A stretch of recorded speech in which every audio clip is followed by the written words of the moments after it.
Nice. Well, thank you very much, everyone, for joining us today. I saw very nicely that you're coming from all around Europe, and it's absolutely justified because this two presentation promise to be very interesting. I'm from I'm Quentin Loisel. I'm a researcher at Stanford University in the United States. So for me, it's very early, and it shows my motivations to attend to this two promising presentation. So I'm also the chair of the Artificial Intelligence Working Group of the MCAA, and I'm supporting today the organization of the Around the World webinar, which is organized by the Communication Working Group and Ashish present here. And it's entering is in its fifth years of regular webinar organization, which basically gives the floor to people within our community and outside to present their work, their ideas, and basically share throughout our community. So we will start with the first presentation, which is from, I'm very sorry, I might mispronounce different name of University of People, so please bear with me, but with Dr. Rashid Dehkordi. He's a postdoctoral researcher at the Marty Attisari Institute at Oulu Business School at University of Oulu. Building on his doctoral training within the MSCA network, he develops interdisciplinary research that integrates strategy, innovation, sustainability, and digital transformation. His research lies at the intersection of strategic management and emerging technologies, with a particular focus on business model innovation and technology acceptance within transforming industries such as automotive and energy. His work has been published in international journals, including Energy Policy, Energy, and IEEE transactions on engineering management, and is grounded in extensive collaboration with industry and policy stakeholders. Alongside his research, he actively contributes to teaching and curriculum development in business analytics and strategy, and he's committed to advancing responsible ecosystem-level approaches to green and digital transformation. Today, he's going to present, the title of his presentation will be How Generative AI is Redefining Our Future and Who We Are. If you have any questions coming throughout the speech, feel free to keep it at the end. We'll have 5 minutes for questions, or write it in a chat. Rashid, the floor is yours. Hi, first of all, you well pronounced. So normally the city of Oulu is like a bit difficult for all to pronounce, but you pronounce it really well. So hi everyone, I'm Rashid, and I'm really happy to be here. Sorry for a bit delay because of the technicalities. But today I'm here to talk about how generative AI is redefining our future and also how we are. And let's have a deep dive to the topic. As you already know, I'm a postdoctoral researcher in Oulu Business School, and I'm working in business strategy and management. And AI is also part of my studies because we're also talking about how AI can reshape the organizations and managements and how businesses can use AI. But first of all, let's see what AI actually is. And we talk about AI a lot, but do we really know what this AI is? So first of all, I wanted to give you a disclaimer. So when we talk about AI in this presentation, we normally mean generative AI. And what this generative AI means. So artificial intelligence is the word that is like you heard a lot before, and it's like anything that is automatically generated by using a computer program. And then we have this generative program, which is a bit new. And generative means that the thing that creates new content. It can be audio, it can be code, it can be image, it can be text, it can be like literally anything. So by generative AI, we meaning automatically a computer program can generate new content for us. And then first, let's talk a bit about the geopolitics because we were living in a world that is really depends on the geopolitics. And we know that now each kind of country, each kind of continent, they try to use AI for their purposes. It's becoming a like kind of brand. We know that the how to say the tensions between the United States, between China, between Europe, they all want to have these different AI models they have. And we also have many new emerging countries that they also try to have a role in this place. And we have many also personalized national versions of AI for us. And it all shows the importance of AI for us. And at the same time, we all know that Europe also wants to be one of the pioneers in this AI. So we see each country, each continent, each party wants to have their own AI to rule out the power of this great technology. And then we're talking about AI and different industries. We know that AI doesn't limit beyond one or two industry. We know that AI can literally enter like everything. It can even threaten the smartphones, which is really kind of trendy. And also at the same time, we know that AI can also transform many safety critical industries like pharma industry and even the medical doctors. We know that today many people they're using doctor chatbots and they're really trendy in nowadays. And at the same time, maybe there are some different kind of aspects that are also affected by AI. For example, the porn industry. Now there are like many discussions regarding this porn industry and how we can limit the dangers of the industry, like porn industry for human, and we can use maybe AI instead of this to take care of the human. And also shopping, also talking about different habits of the human. So AI can also disrupt shoppings per se. And we're just not talking about the industries, but about the public mind, about data, about markets. There are like many kind of discussions regarding how AI can change the perception of people. And at the same time, we have many kind of players. They try to monetize based on this data by building huge data centers for us. So this is really huge. And then AI and human, we know that this is really important to also mention how AI and human can collaborate, what's the relationship between them. So first of all, we all had this kind of fear of AI. We were all afraid of AI, and then we started becoming preparing for this. So this is not a kind of easy for us to talk about AI, to collaborate with AI. But at the same time, we know that AI is not what we see. Humans still have this competitive advantage through the AI, and how they can secure this competitive advantage. This is also really important. And also children are also really important in this part because they are also really affected by AI and also how they educate by AI. And at the same time, we have different kind of roles that AI can have, like being a therapist or being a companion. So we see these different rules of AI and different aspects AI can build in. And then there are like many also discussions regarding AI and future. So AI also now entering the physical world. So this is not just chatbots and also just behind these screens. So AI is really becoming entering into physical. And at the same time, we may in the future, we don't have this web and internet for human. We build them for machines. So we all of us have one or two or three AI agents, and they all do the job for us. And we live in a different kind of level of the life that we have. And then we were talking about AI, but AI normally just predicts and it tries to recombine patterns. And it's really important for us to understand that AI try to learn correlations, not causations. And AI try to optimize patterns, not purpose. And AI cannot operate with lived experience. So this lived experience is the thing that just limited to AI. And AI doesn't understand the world, but it predicts patterns within the representations of the words that from the data that it gathers.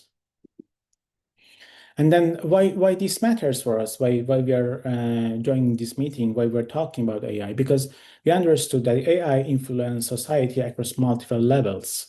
It also affects differently in different intensity and also duration, and also temporal horizon. It impacts geopolitics, economics, industries, organizations, labors, individuals, emotions, relations, and also infrastructure. And also it has short-term effects, medium-term effects, and also long-term effects. And we are not just talking about the technical lecture. We are just not talking about the model, and we are not talking about the technology. We are talking about the human. And the question is not how the model works, but the question is how we change because of this model, how we can change because of this AI. And then many of us think that generative AI and AI is a new thing, but it's not. It starts with predictions. We started to use machines for predictions, and then it became a new wave also regarding the machine learning and all these neural networks that we had.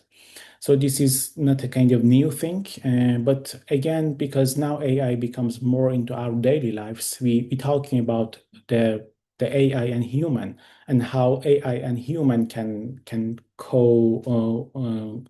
co-live kind of, because if we consider there are like many AI assistants, many AI applications for us. And then many of us think that AI is just a tool, but I think AI is not just a tool for us. AI for us is a general purpose technology, and general purpose technology is restructuring society. So the generative AI doesn't simply assist tasks, it reorganizes the system of production and also cognition for us. And let's see what this general purpose technology and what we mean by this general purpose technology. Let's come back to the history. So if we see the history of the human and the history of technology, we know that many kind of samples of these historic general purpose technologies. We have steam engines, we had electricity, we had internet, and all these general purpose technologies, they try to widely applicable. They also try to have a base for another innovations. And they also had long-term structural change. So with the steam engines, with electricity, and with internet, they literally made a different world for us. And we also need to expect the same from AI and generative AI, because generative AI is also a general purpose technology for us. And then again, more data regarding this general purpose technology. So general purpose technology reshapes economics not only by replacing tasks, but also by enabling new architectural activities. And also general purpose technologies are significant because they lead to widespread changes across the economy, and also they try to have a kind of sparing innovation. So it means that when we have AI just not stays in one industry, in one economy. It tries to move and have a kind of a spillover effect to other industries, to other kind of areas. And that's why now AI try to interest literally anything that we think.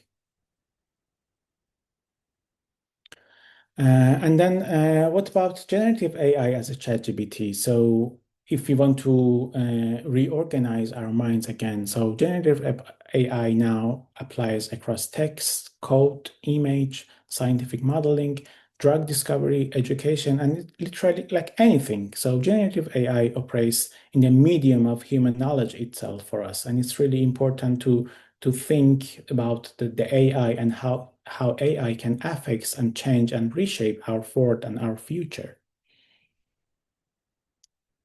Then we have also a human question because we want to understand how we can collaborate with AI, how AI change us, how we change AIs, how this mutual interrelationship that we have with AI. And let's just start with some myths we have here, and let's see are they true or not. So maybe the first thing that comes to our mind, does AI makes us lazy? And the reality is no, because normally in many new organizations, automation handles execution, but human also remain responsible for many things like design, quality, system integrity, and also evaluation. So in this sense, machine and AI executes, but human evaluate and also carry responsibility. And I think this responsibility is really an important word when we're talking about AI, because we need to have a responsible person for many things that we do. And this is not just the matter of working with AI, but being responsible for working with AI and also being responsible for the results. And then what's the lesson for us? The lesson is leadership in this world shift from doing the work to prioritizing work, to evaluation, and also to quality control. Let's go to the another myth. So we also hear about AI and AI destroys critical thinking, but is this true? The reality is no, because AI try to generate millions of possible routes, but real decisions require human, and human are staying as a decision makers in this world. And algorithms, they try to make different options for us, but they don't determine the right choice. And then regarding this part, what's the lesson for us? The lesson is AI doesn't eliminate thinking. It demands better thinking, and it also elevates the thinking of human. And leadership also shifts from optimization to judgment. And this judgment is becoming much more important in future years because of many things that AI bring to us. And then trust, purpose, and also human judgment. I think AI has the possibility, and it also proved that it can change the meaning of many concepts for us, like trust, like purpose, and also like judgment. So the reality is, when AI try to interact with people, the people that they're staying in charge, but the problem is we still need clear rules. We still needs this ownership. So there are like many problems regarding this trust and purpose. And maybe the lesson for us is trust is a leadership issue, not a kind of model feature that we can add AI. And the amount of trust is also really important, how much we can trust AI. And the trust normally doesn't comes with a better AI model, but it becomes with rules, boundaries, and also accountability. And then maybe you ask, so AI can do many things, but does AI can replace human judgment? The reality is no. So AI now is really progressing, but it's not possible to outsource the judgment to AI. And we know that AI for us generating multiple possible futures, but it cannot decide which future to commit to. And that's why we're talking about the human, and we also appreciate staying human still at the top of the hierarchy. And also for us, the leadership shifts from making every decision to more defining criteria, constraints, and also guardrails. So this is much more about how to lead in the future shaped by AI. And yeah, the time is short, so I just try to give you some concise way of my thinking and how I think about AI. If you have any questions, please feel free to ask, and also please feel free to email me or connect me with LinkedIn. So thanks for all for listening. Thank you, Rashid. Thank you for staying on time also, even we started a bit late. So thank you very much. So we have like a few minutes to urgent questions. Is there anyone who would like to ask a question? If so, feel free to raise your hands, or you can also eventually type it in a chat, but I encourage you to raise your hands. If not, I'm gonna start.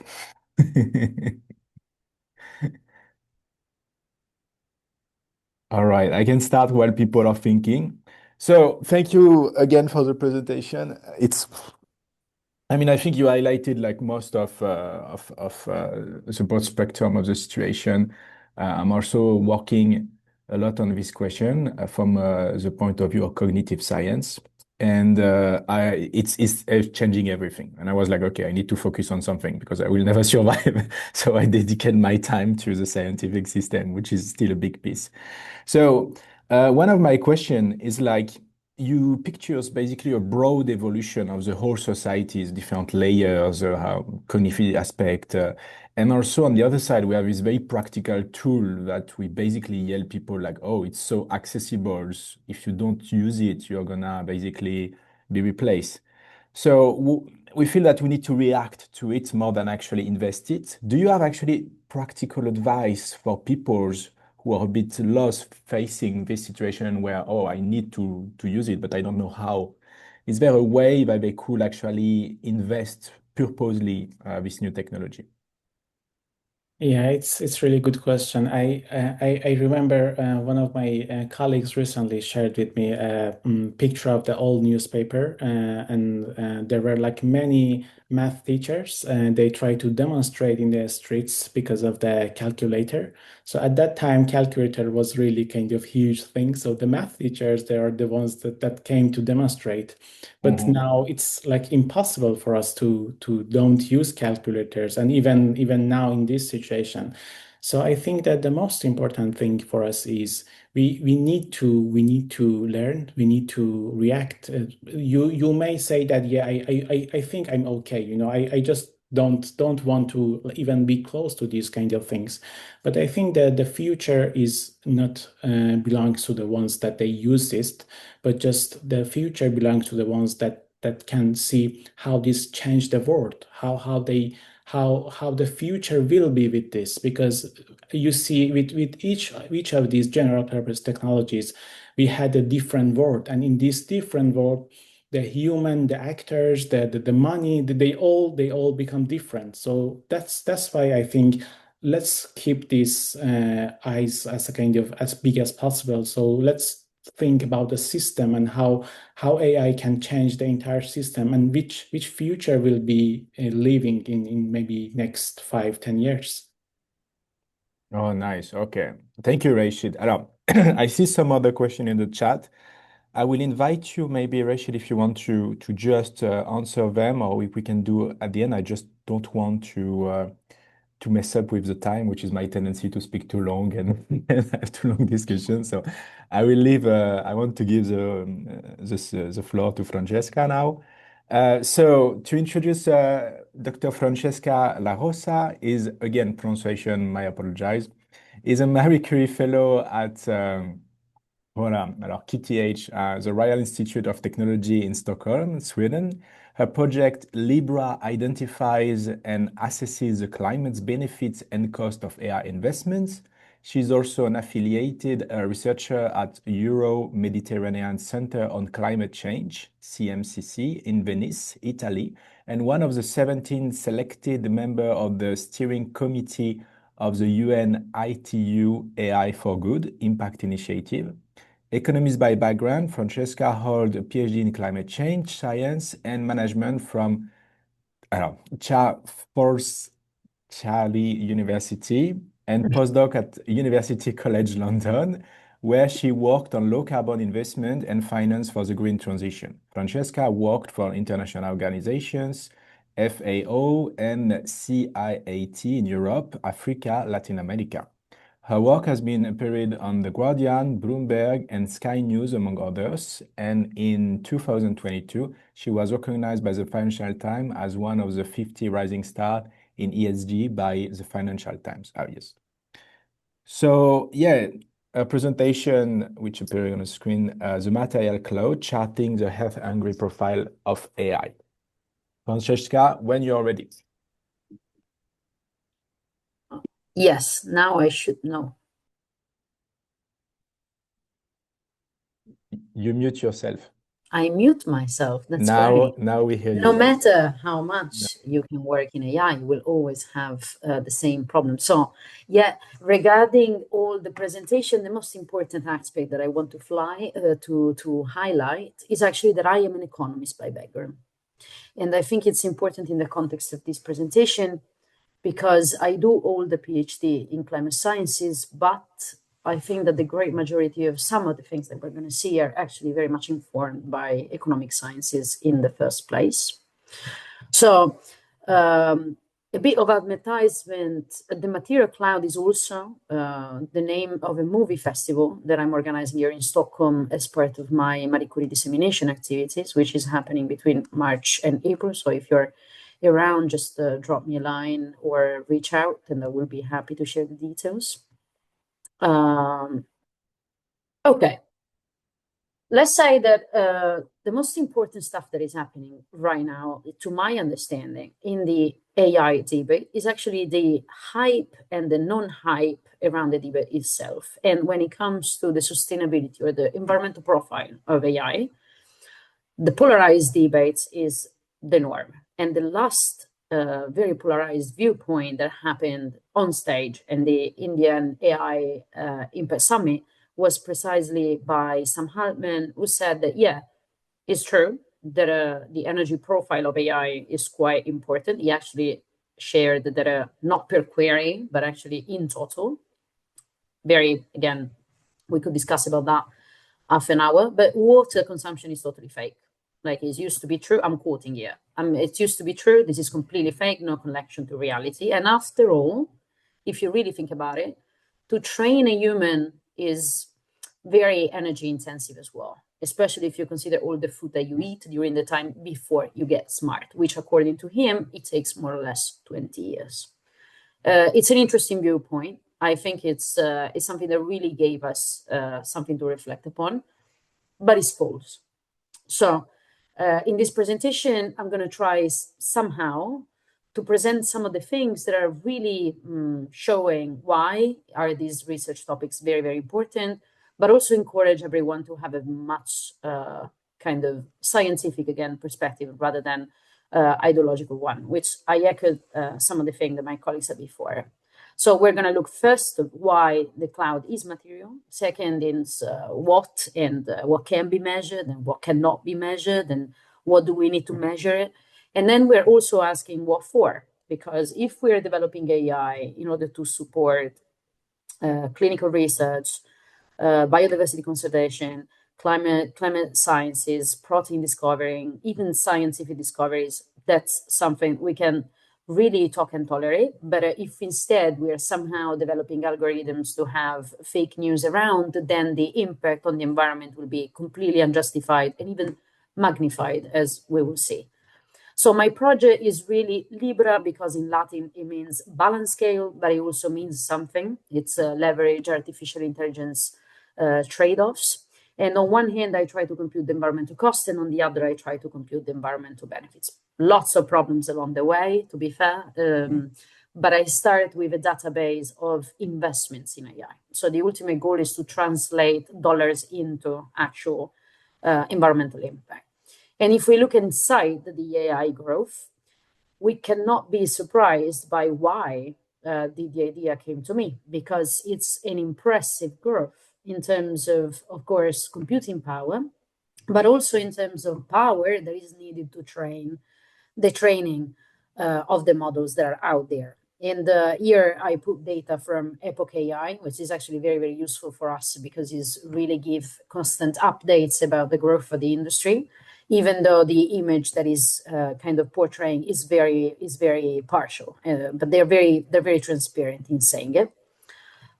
And if we look inside of the development of the industry, so this is the growth, the development of the industry, we can see that actually many of the models are very smart, very efficient, very effective at actually developing their own, not just reasoning, but also providing questions, which means that they are here to stay because they satisfy the curiosity, the needs of many users. And if we see who is developing these models, we come back to what my colleague said at the very beginning of his presentation, a very interesting kind of geopolitical landscape, which when it comes to environment is even more more interesting because it poses questions about ownership and control of the so-called global commons, which are natural resources.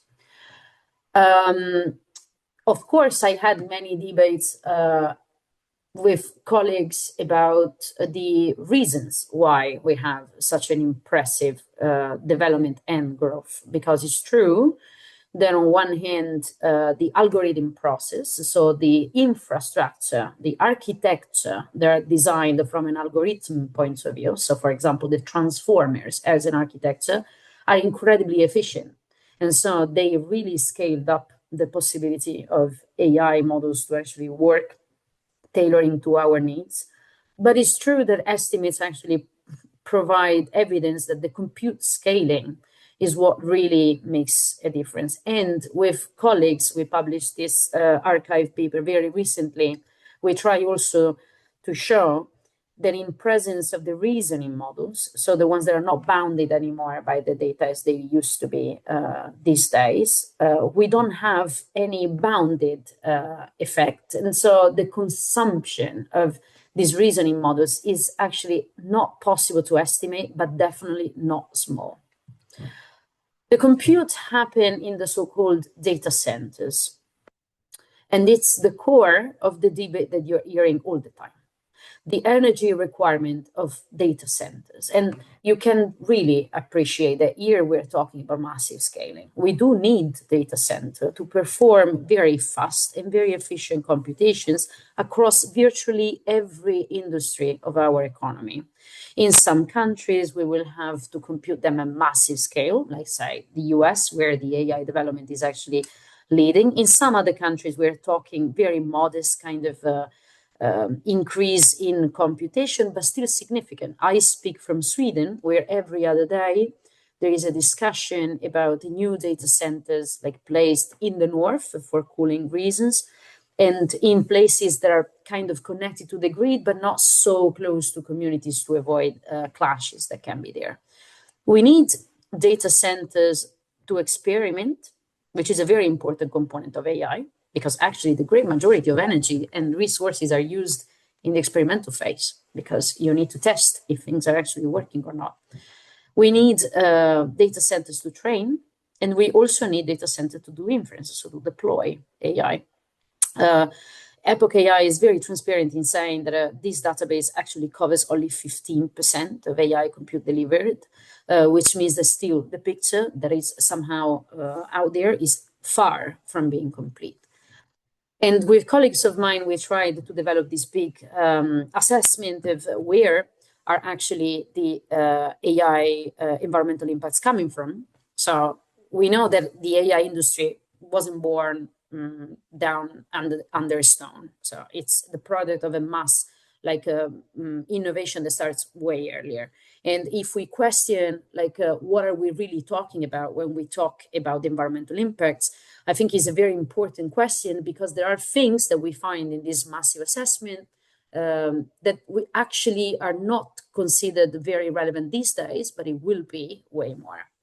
And I'm going to show you very quickly for interest of time, but also because this is unpublished material, so hopefully it will be out there then open for discussion. We start our assessment by taking seed references, which are the core references in environmental assessment of AI.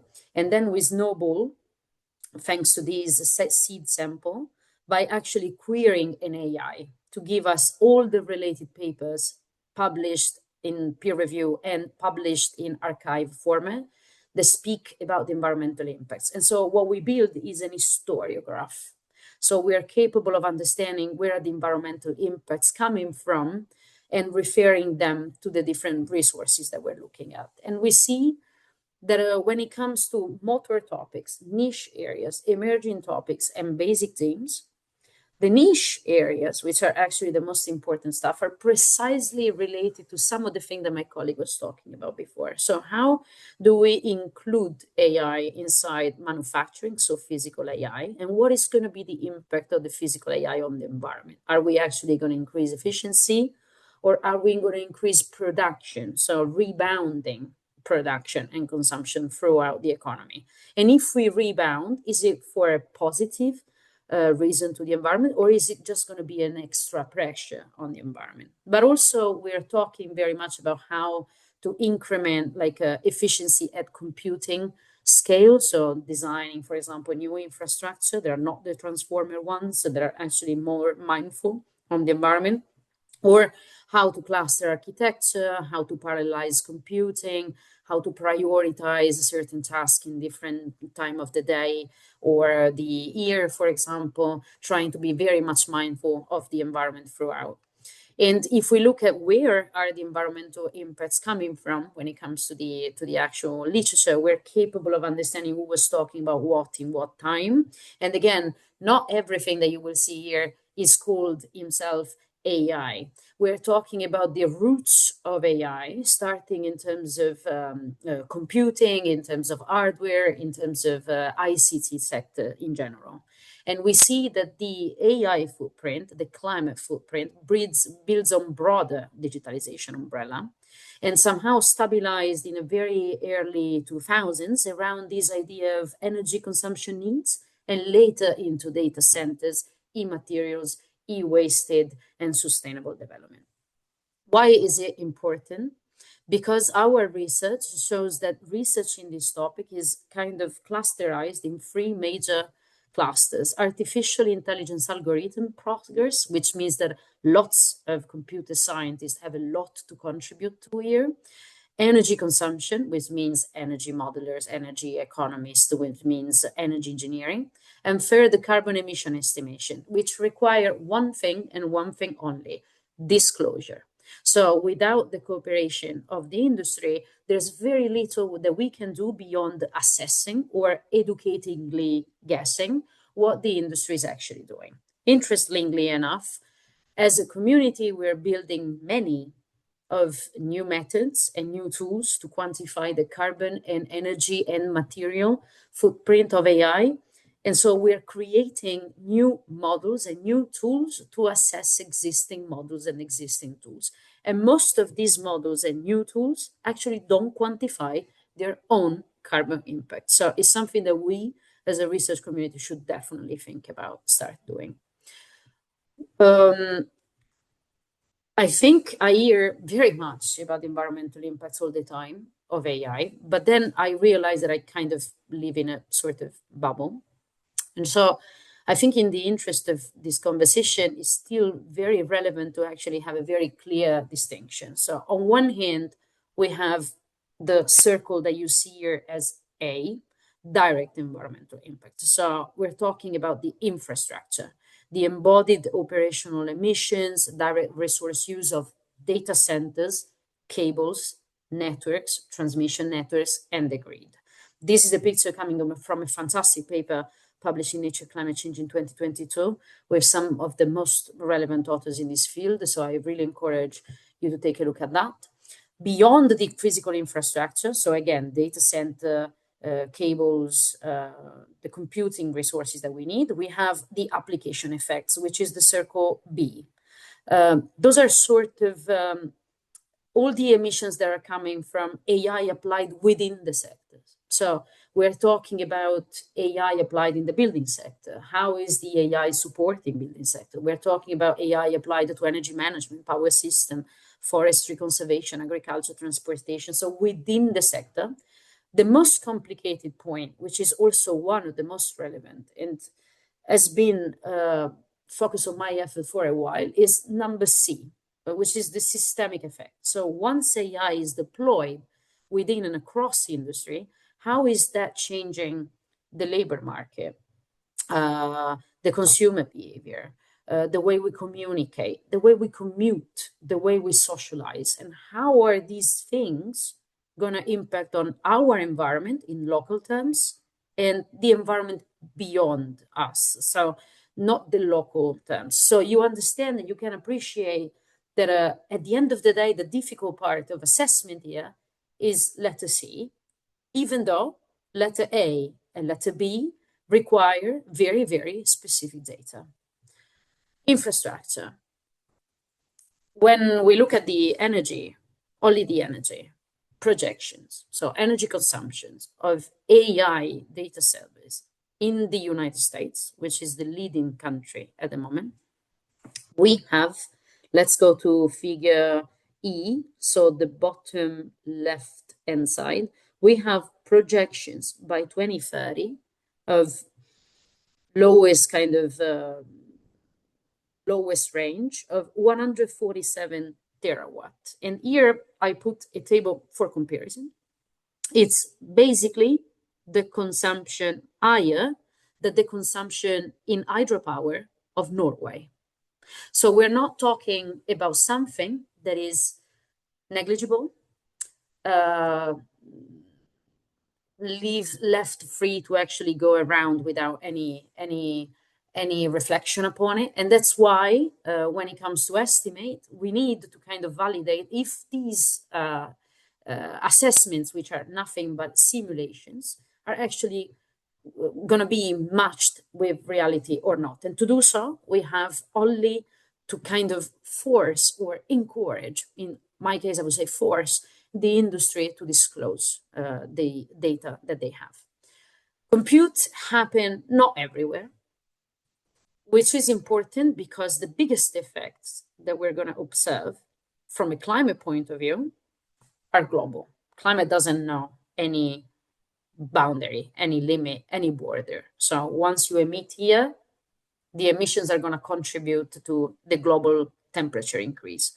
But the local effect will be very, very relevant when it comes to stress on the electricity grid, when it comes to electricity prices, when it comes to energy bills, when it comes to consumer behavior. And you see that there are clusters which are actually very much somehow influenced by this. Water, which is the thing that was said to be completely fake, is actually a major concern. We have scope 1 and scope 2 water withdrawal. So it's not something that we can neglect. And if we look at where is the great majority of clusters that we saw before, these clusters are located in already water-stressed regions of the world. So it is kind of fair to ask, how are we going to not go into this, what the UN calls water bankruptcy era? We tend to measure the infrastructure assessment using a life cycle assessment. So any change to the environment somehow is partially resulting from the environmental aspects. We tend to measure the material consumption, the way the materials are transformed, the way the material is disposed. So from crawl to cradle. In the applications, we see that AI is entering virtually in every sector of society, with some sectors that are actually massively investing there. I'm talking big data, chatbot, e-commerce, health tech, manufacturing, mobile app, research that is non-medical, robotics, automotive vehicle, but also pharma, also fintech. So sectors that actually have their ramification then virtually in every sector of society. And this, again, it's investments that come from a paper of mine. We tend to then understand how do we compute environmental impacts using the method that is called input-output. So any alteration to the production and consumption structure within one or several economies will lead to environmental change. So you build massive kind of tables and you try to understand how is the input influencing the output. Again, you need data. Penetration, as I said, is across virtually every sector of society, but as you can appreciate, there are some sectors which are really worth a reflection, like marketing and sales, for example, or product and service development, and not because they're useless, but because they tend to foster production and consumption, so to somehow increase the stress on environmental resources. And if we're looking at individual adoption, the age between 16 and 74 is in theory the median one, while the age between 16 and 24, so the future consumers somehow are the ones that are really consuming AI already in the OECD countries. I posted this here here something that I found interesting. In the United States, the provide comprehensive cooking, nutrition, and meal planning assistance is one of the most relevant AI researches using chatbot. And that's why I think it would be beneficial as a policymaker to reflect about what for do we use AI for. I'm going to close with the systemic ones. The systemic, I said, are very complicated. So what we are doing from a policy perspective is to try to produce this earth alignment principle agenda. So incentivizing the AI industry to create applications that can serve and benefit environment and society, rather than, for example, being applied in oil and gas and energy intensive, of course, sectors.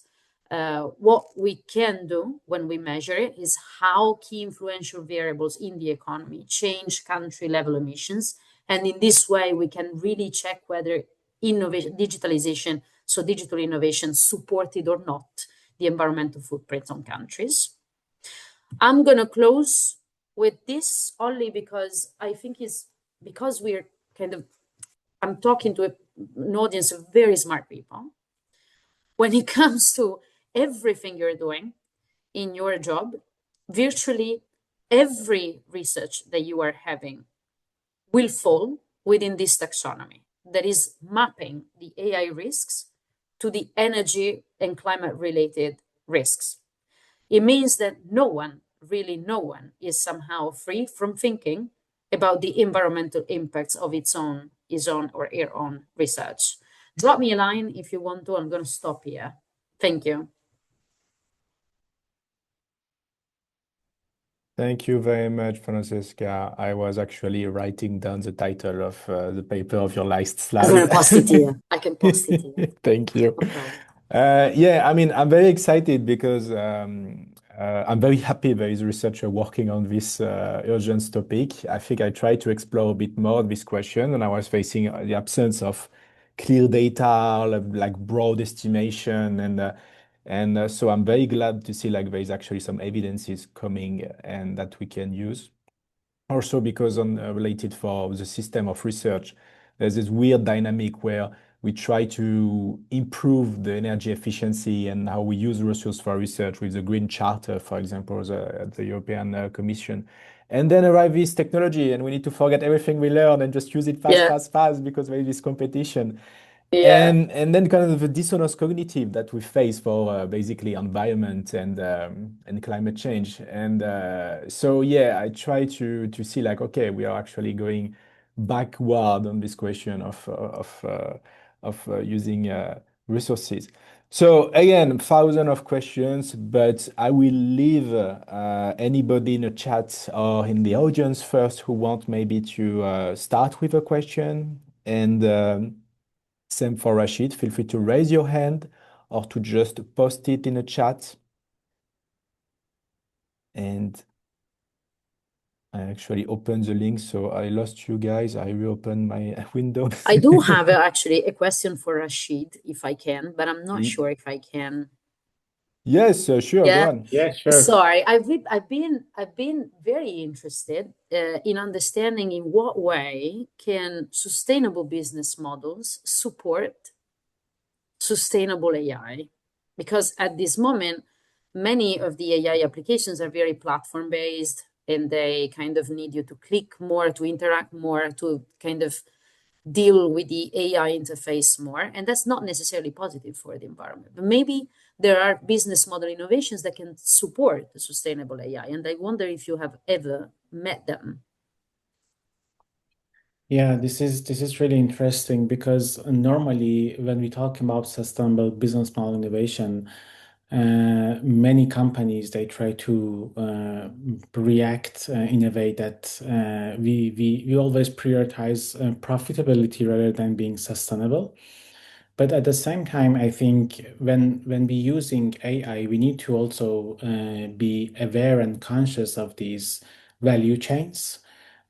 So for me, it's much more easier to bring more clean and renewable energy to support AI implementation, to support all these data centers and all these huge heat that we have regarding this AI and all these kind of infrastructure. So for me, it's also a bit like systemic to see how we can make most of this by how to say bypassing their negative effects rather than want to like produce something like new. Because for example in Finland we have cold winters and we have like famous for it, and the idea is now there are like many electricity companies. They try to have a kind of complementary innovation with the data centers. So the idea is they bring heat from data centers and use the heat for heating the houses, which is really needed in such a weather. So the idea is the innovation can be in different ways, but normally if we can control and if we can take kind